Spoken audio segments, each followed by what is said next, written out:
श्रीमहागुरुभ्यो नमः। हरिः ओम्। सदाशिवसमारम्भां शङ्कराचार्यमध्यमाम् अस्मदाचार्यपर्यन्तां वन्दे गुरुपरम्परां।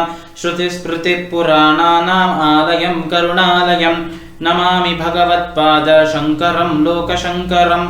अपारकरुणासिन्धुं ज्ञानदं शान्तरूपिणं श्रीचन्द्रशेखरगुरुं प्रणमामि मुधान्वहम्। ராதே கிருஷ்ணா, எல்லோருக்கும் நமஸ்காரம். இந்த வீடியோல பகவத்கீதையின் 5வது அத்தியாயமான கர்மசந்நியாச யோகத்தின் 8வது ஸ்லோகம் முதல் 11வது ஸ்லோகம் வரை விளக்கத்துடன் பார்ப்போம். நைவ கிஞ்சித் கரோமீதி யுக்தோ மன்யேத தத்வவித் பஷ்யன் ஷ்ருண்வன் ஸ்பிருஷன் ஜிக்ரன் அஷ்ணன் கச்சன் ஸ்வபன் ஸ்வசன்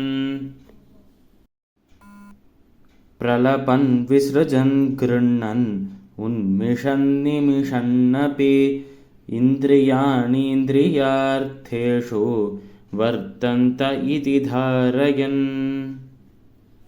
இந்த 2 ஸ்லோகங்கள் ஸ்ரீமத் பகவத்கீதையின் 5வது அத்தியாயமான கர்மசந்நியாச யோகத்தின் 8வது மற்றும் 9வது ஸ்லோகங்கள். இந்த 2 ஸ்லோகங்களின் அந்த அர்த்தத்தையும் ஒன்றாகவே பார்க்கணும், அதாவது ஒரே சமயத்தில் நம்ம பார்க்க வேண்டும்.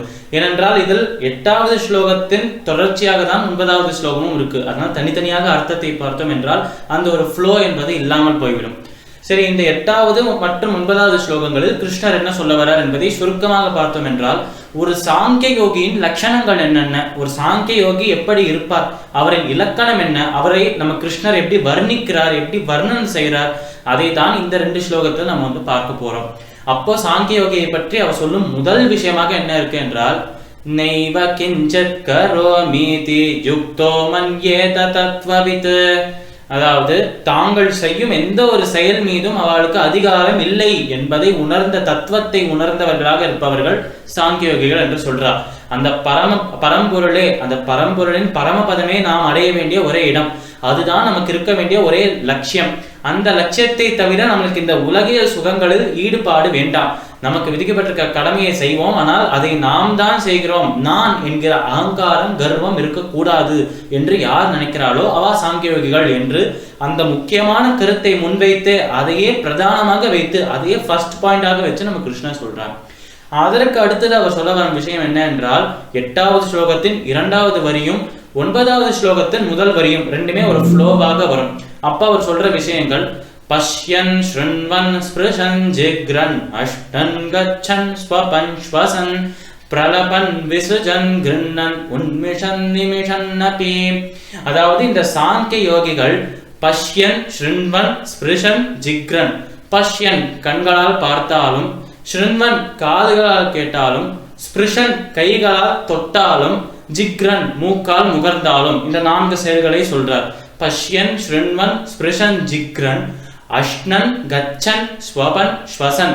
அஷ்ணன் சாப்பிட்டாலும், உணவை உட்கொண்டாலும், கச்சன் கால்களால் நடந்தாலும், ஸ்வபன் தூங்கும் போது கனவு என்று வருதோனும் அந்த கனவை கண்டாலும், அதாவது தூங்கினாலும், ஸ்வபன் ஸ்வசன் சுவாசித்தாலும், அதாவது மூச்சு காற்றை வெளிவிட்டு மூச்சு விட்டாலும், பஷ்யன் ஷ்ருண்வன் ஸ்பிருஷன் ஜிக்ரன் அஷ்ணன் கச்சன் ஸ்வபன் ஸ்வசன்.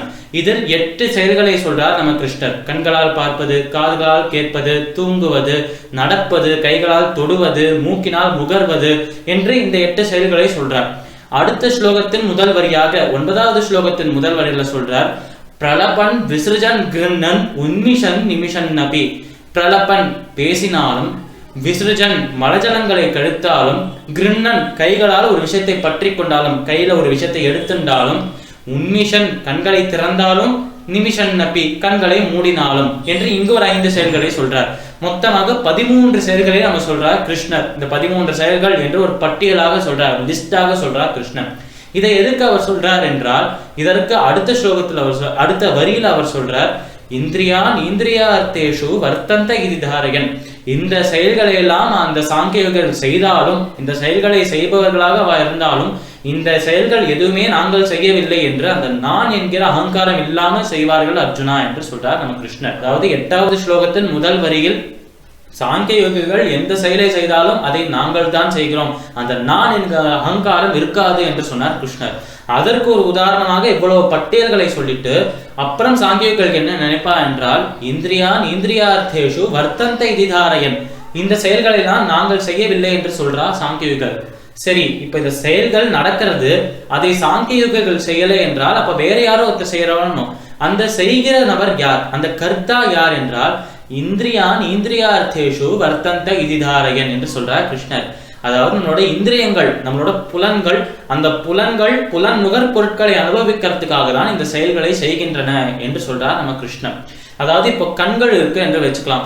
நம்ம ஒரு விஷயத்தை பார்த்தோம் என்றால் அழகாக இருக்கு என்று சொல்றோம். அப்ப இன்னொருத்தர் கேட்கிறார், உனக்கு எப்படி அது அழகாக இருக்கு என்று தெரியும் என்று கேட்டால், என் கண்களால் நான் பார்த்தேன் என்று நம்ம சொல்லுவோம். சாதாரண மக்கள், பாமர மக்கள் அதான் சொல்லுவா. என் கண்களால் பார்த்தேன் என்று சொல்லும்போது அந்த என், நான் என்கிற அந்த அகங்காரம் உள்ள வர்றது. ஆனால் இதே கேள்வியை ஒருத்தர் சாங்கியோகிகள் கிட்ட கேட்டா என்றால், இந்த தேகத்தில், அழியக்கூடிய இந்த தேகத்தில் இருக்கும் ஒரு புலனாக, ஒரு இந்திரியமாக இருப்பது கண். அந்த இந்திரியமாக இருக்கும் கண், புலனாக இருக்கும் கண், அந்த கண்ணுக்கு புலன் நுகர் பொருட்களாக இருக்கும் காட்சிகளாக இருக்கு எல்லாமே. இப்படி இந்த புலனாக இருக்கும் கண், அந்த புலன் நுகர் பொருட்களாக இருக்கும் காட்சிகளை பார்ப்பது, அதை அனுபவிப்பது என்று சொல்வார் ஒரு சாங்கியோகி. அதனால் தாங்கள் எந்த செயலை செய்தாலும் இதை என்னோட புலன்கள் செய்யறது என்று சொல்வாரே தவிர நான் என்கிற அகங்காரமே அவளுக்கு இருக்காதாம். ஏனென்றால் சாங்கியோகிகளை பொறுத்த வரைக்கும் நம்ம ஏற்கனவே பார்த்திருக்கோம், நமக்கு இருக்கிற ஒரே ஐடென்டிட்டி, நாம் யார் என்ற அந்த கேள்விக்கான ஒரே விடை, உள்ள இருக்கும் அழியாத ஆத்மா தான் நாம் என்று நம்ம புரிஞ்சுக்கணும். என்றால் அழியும் இந்த தேகத்துக்குள்ள இருக்கும் அழியாத ஆத்மா தான் நீ என்பதை 2வது அத்தியாயத்திலே நமக்கு உணர்த்தினார் நம்மளோட கிருஷ்ணன். அப்படி உள்ள இருக்கும் அந்த ஆத்மாவும் பரமபதத்தில் இருக்கும் பரமாத்மாவும் ஒன்றுதான், சமம்தான் என்று புரிந்து கொள்வார்கள் சாங்கியோகிகள். இப்பேற்பட்ட சாங்கியோகிகளை தான் தத்துவவித்து என்று சொல்றார் நம்ம கிருஷ்ணர். தத்துவத்தை உணர்ந்தவர்கள், உண்மை அறிவை பெற்றவர்கள் என்று புகழ்கிறார் நம்மளோட கிருஷ்ணர். சாங்கியோகிகள் இப்படிதான் இருப்பா என்று ஒரு வர்ணனையை கொடுக்கிறார் நம்ம கிருஷ்ணர். இப்போ அடுத்த 2 ஸ்லோகத்தில் 10வது மற்றும் 11வது ஸ்லோகங்களில் ஒரு கர்மயோகி எப்படி இருப்பார், அந்த கர்மயோகியின் லட்சணங்கள் என்ன, கர்மயோகியின் இலக்கணம் என்ன, அவர் எப்படி இருப்பார், அவரோட வர்ணனம், அவர் எப்படி இருப்பார் என்பதை வர்ணிக்கிறார் நம்மளோட கிருஷ்ணர். அப்படி கிருஷ்ணர் கர்மயோகியை பற்றி சொல்வதை அடுத்த ஸ்லோகத்தில் நம்ம இப்ப பார்ப்போம். பிரம்மண்யாதாய கர்மாணி சங்கம் த்யக்த்வா கரோதி யஹ லிப்யதே ந சபாபேன பத்மபத்ரமிவாம்பஸா. இந்த ஸ்லோகம் ஸ்ரீமத் பகவத்கீதையின் 5வது அத்தியாயமான கர்மசந்நியாச யோகத்தின் 10வது ஸ்லோகம். போன 2 ஸ்லோகத்தில் நம்ம கிருஷ்ணர் சாங்கிய யோகியின் அந்த வர்ணனையை செய்தார். இந்த ஸ்லோகத்தில் ஒரு கர்மயோகி எப்படி இருப்பார், அவரோட லட்சணங்கள் என்ன என்பதை விளக்கி சொல்றார் நம்மளோட கிருஷ்ணர்.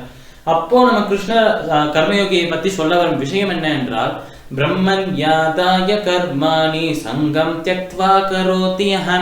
அதாவது அந்த பிரம்மத்தை, அந்த பரம்பிரம்மத்தை, அந்த பரம்பொருளையே தன்னோட மனதில் வைத்துக் கொண்டு, அந்த பரம்பிரம்மத்தையே கருத்தில் கொண்டு அவரை சந்தோஷப்படுத்துவதற்காக, அவரை ஆனந்தப்படுத்துவதற்காக, அவரை ப்ளீஸ் பண்றதுக்காக தங்களுக்காக விதிக்கப்பட்டிருக்கிற அந்த கடமைகளை யார் அந்த பகவானை சந்தோஷப்படுத்துறதுக்காக தான் செய்கிறேன், இதில் என்னோட சுயநலம் எதுவுமே இல்லை என்று தங்களை மனதில் வைத்துக் கொள்ளாமல் பகவானையே மனதில் வைத்துக் கொண்டு எல்லா செயலும் செய்கிறாளோ அவாதான் கர்மயோகிகள் என்று சொல்றார் நம்மளோட கிருஷ்ணர்.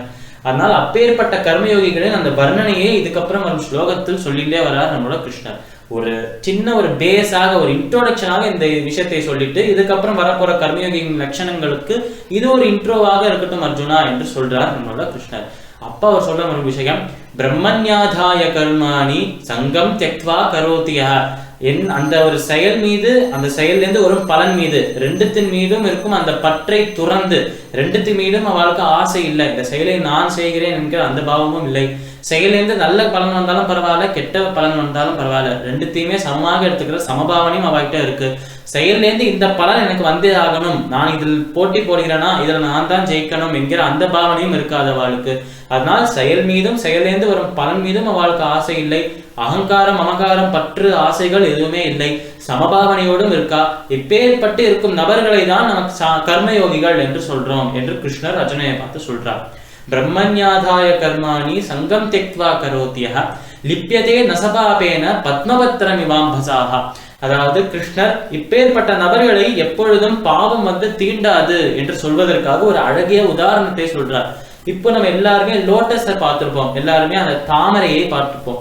அந்த தாமரையின் இலையில நம்ம நீரை தெளித்தோம் என்றால், இல்லை என்றால் மழை பெய்த பிறகு அந்த தாமரையின் இலையை பார்த்தோம் என்றால் அந்த தாமரையின் இலை மீது அந்த நீர் துளிகளானது இருக்கும்.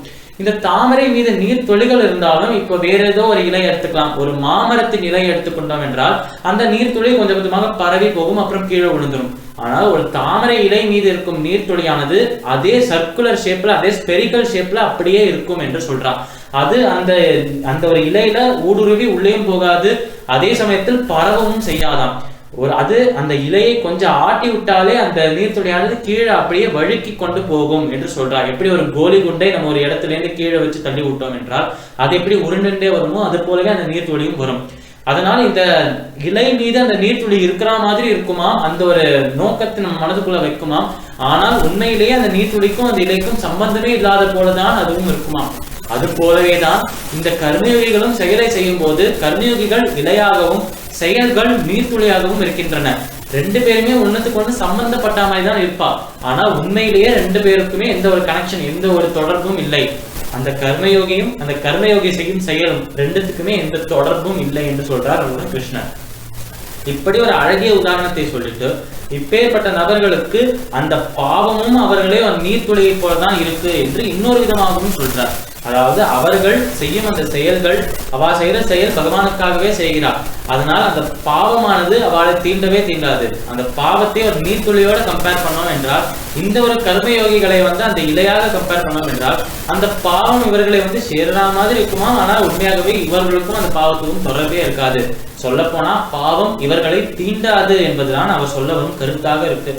எப்படி தாமரை இலை மீது அந்த நீர்த்துளி தங்க முடியாதோ அது போலவே கர்மயோகிகள் மீது அந்த பாவமானது தீண்ட முடியாது என்று சொல்றார் நம்ம கிருஷ்ணர். இப்ப அடுத்த ஸ்லோகத்தில் அவர் என்ன சொல்றார் என்பதை பார்ப்போம். காயேன மனசா புத்யா கேவலைரிந்திரியைரபி யோகினः கர்ம குர்வந்தி சங்கம் த்யக்த்வாத்ம சுத்தயே. இந்த ஸ்லோகம் ஸ்ரீமத் பகவத்கீதையின் 5வது அத்தியாயமான கர்மசந்நியாச யோகத்தின் 11வது ஸ்லோகம். இந்த ஸ்லோகத்தில் அந்த கர்மயோகியின் பெருமையை, அவரின் மகிமையை கண்டினியூ பண்ணி சொல்றார் என்னோட கிருஷ்ணர். அப்போ கிருஷ்ணர் அர்ஜுனனை பார்த்து சொன்னது, காயேன மனசா புத்தியா கேவலைரிந்திரியைரபி யோகினः கர்ம குர்வந்தி சங்கம் த்யக்த்வாத்ம சுத்தயே என்று சொல்றார் நம்ம கிருஷ்ணர்.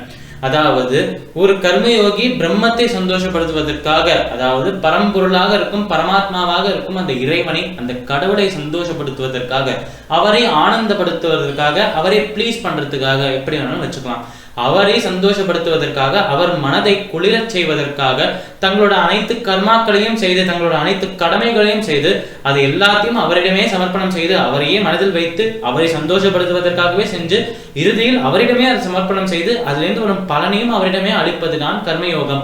அப்பேற்பட்ட கர்மயோகிகள் இருக்காளே, இவாள பாவம் தீண்டாது என்பதை ஒரு தாமரை இலை மீது எப்படி நீர்த்துளி தங்காதோ அது போல இவாளை பாவம் தீண்டாது என்பதையும் நம்ம பார்த்தோம். இப்ப இந்த ஸ்லோகத்தில் அந்த கர்மயோகியின் பெருமையை கண்டினியூ பண்ணி கிருஷ்ணர் என்ன சொல்றார் என்றால், காயேன மனசா புத்தியா கேவலைரிந்திரியைரபி யோகினः கர்ம குர்வந்தி சங்கம் த்யக்த்வாத்ம சுத்தயே என்று சொல்றார்.